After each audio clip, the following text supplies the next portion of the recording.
Mindoro, Philippines. Province of Mindoro. Andito mga barko. Ayan o. Nagsisip-sip nila yung mga buhangin dito sa tabing dagat. May something na nangyari talaga dito. Ayan o. Kung bakit na mayagpag sila ng mga lalaking mga barko. Yan mga kamas. O, kitang-kita nyo paano sisip-sip yung mga buhangin dito. Mayroon silang sinasala ditong something. Kakaiba talaga ito. Ito talaga nakakamangha. Kung bakit yan o. Kasi sa ito lang unang panahon dito mga kamas. Maraming mga dust gold dito sa tabing dagat na ito. Nanggagaling dyan sa kabundukan na yan. Mina mga kamas. May mina yan, kabundukan na yan. Yan, marami dyan mga katutubong ang hanap buhay ay pag mimina ng mga dust gold. Nung una, sobrang dami, napadpad yan dito sa tabing dagat.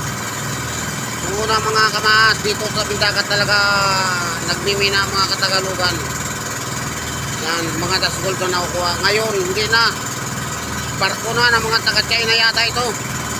Ayan o, lalaki. Yan. Yan ba nga nagpapalalim ng ilog? Eh, pinapaligtin nila man nila kasi sip-sip din o.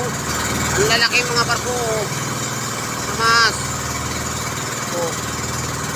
Kung bakit nagkakaroon pa rin ng permit kaya mga yan dito sa ating bansa ano. Kaya mga karamihan, mga dayuhan ang bubungang yumayaman dahil sila na ikinabang sa yaman ng bansang Pilipinas. Oh mga kamas, ang labo na ng dagat. Oh. Yan, lalaki. Araw gabi yan oh.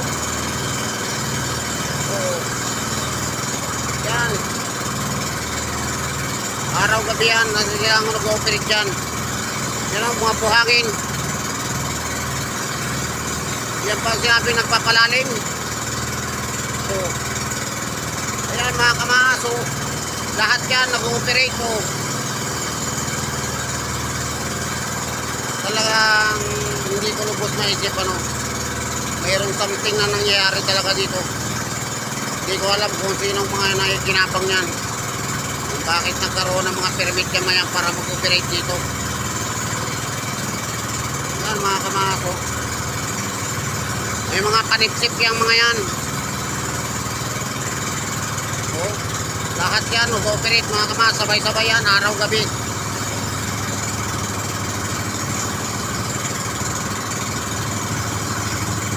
Kaya sila ang yumayaman.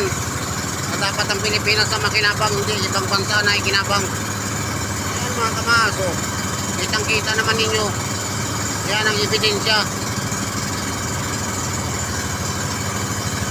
Paano nila gaguhin ang bansang yung mga tao, mga Pilipino.